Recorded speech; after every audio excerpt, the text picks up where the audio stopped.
This is the Isle of Palms podcast, produced by Island Vibes, the Isle of Palms upscale monthly publication. The Isle of Palms podcast is all about the people, places, and events that make this island a slice of paradise.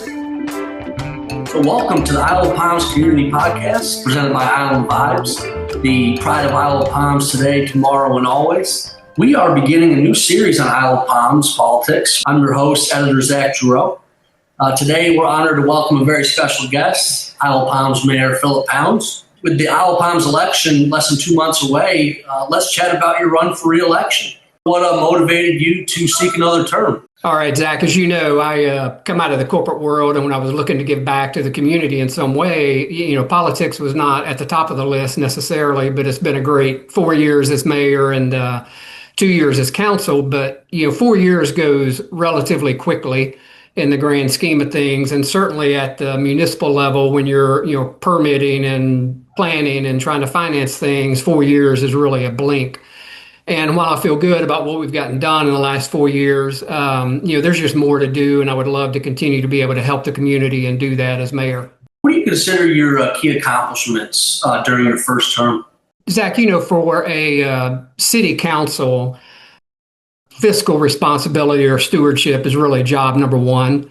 And I feel really good about what we've done there. When I took office, we had about $29 million in reserves. Today, we just finished our fiscal year up with about $55 million in reserves.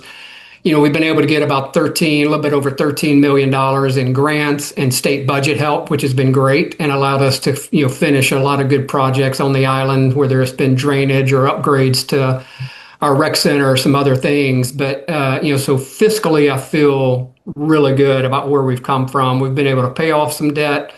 We took on some debt right after COVID when rates were really low. So, we were lucky there.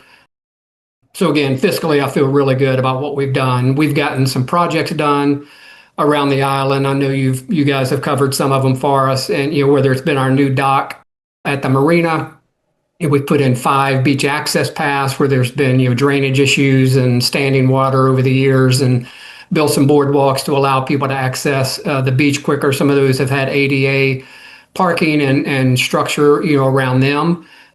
We've gotten some huge drainage projects done. Those certainly start, before my tenure, but we were able to complete those, over the last few years. All that feels good, Zach, and we've had numerous resident opportunities for engagement, whether it's been our text out service, weekly office hours. I do a monthly coffee. We've had numerous board and committee opportunities for residents to be engaged with. So I feel good about the way we've been able to engage the community and the opportunities we've given them to kind of have a voice, if you will, on the future. And again, just around our drainage and infrastructure projects, I feel really good about that. The other piece, Zach, that is not a headline getter necessarily, but I've spent a lot of time from a relationship standpoint, whether it be in the Low Country or at a state level, really trying to repair some of the relationships. During COVID, we were all on edge and things were tough and everybody was just trying to do the right thing. And, that's in the eye of the beholder for sure. There were just some relationships at the state level that we needed to improve.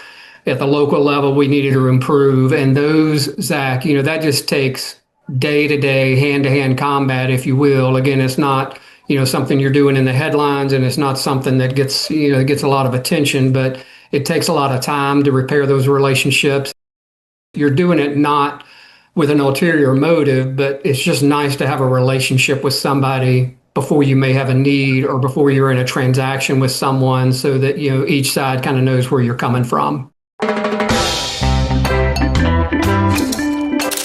If you read this newspaper, you'll know everything that's going on IOP. I think Island Vibes is going to be a game changer for Isle of Palms. It's happy, it's fun, just like our island. Island Vibes is the deal.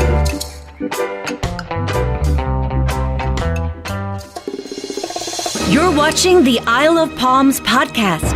What are your top priorities this next go around if reelected? Fiscal stewardship and responsibility is job one. We've got to be smart with our money.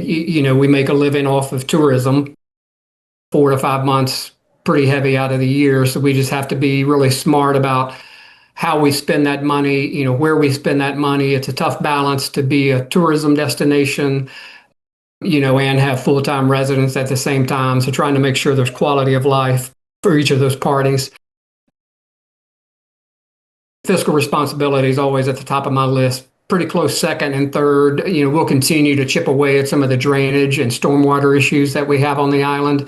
We've got another project that'll kick off this fall on Palm Boulevard. We've got a master plan that kind of outlines the next 10 to 15 projects, once funding and permitting is available for us. Beach, obviously, right now is big for us with the erosion we've had over the last couple of years.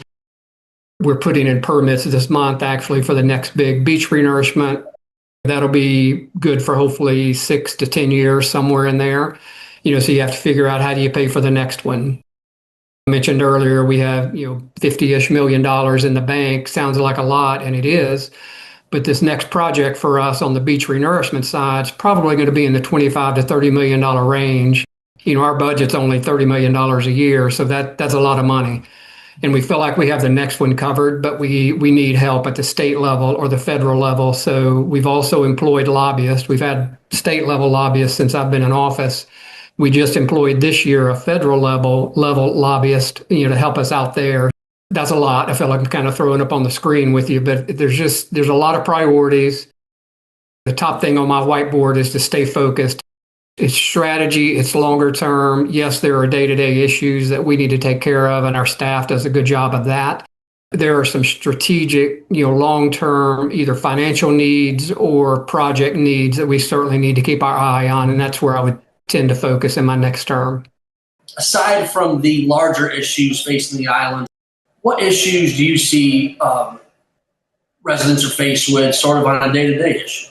From a day-to-day standpoint, traffic is probably number one, and we're just coming off of our busy tourist season.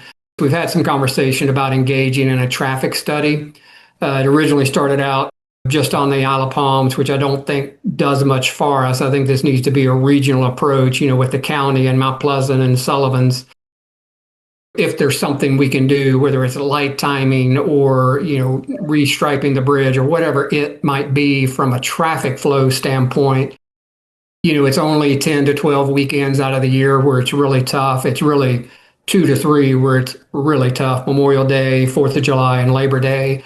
But if there are things we could do to tweak some of that and to help traffic move better and quicker on and off the island, that would be great. I mean, it's a challenge when you are a barrier island, 2 ways on and off, mostly 1-lane roads everywhere, and the infrastructure is just not there to do much from a change standpoint.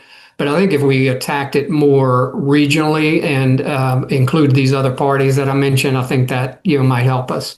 We have the good fortune to live in a very safe community. Our first responders do a great job. We added paramedics a couple of years ago. County's been a good partner in parking a ambulance on this side of the bridge during the busy season.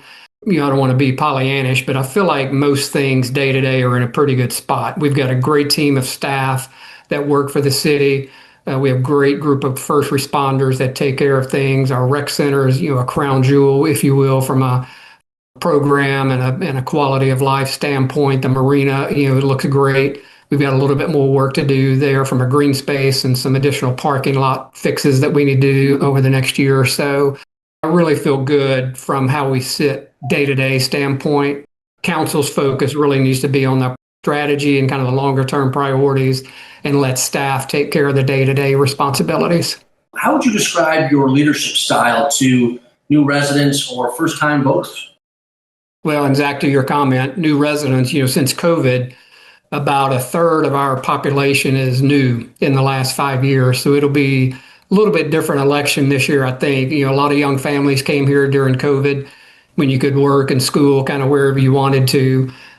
It'll be interesting. So to your question, one of the 5 bullet points on my whiteboard is servant leadership.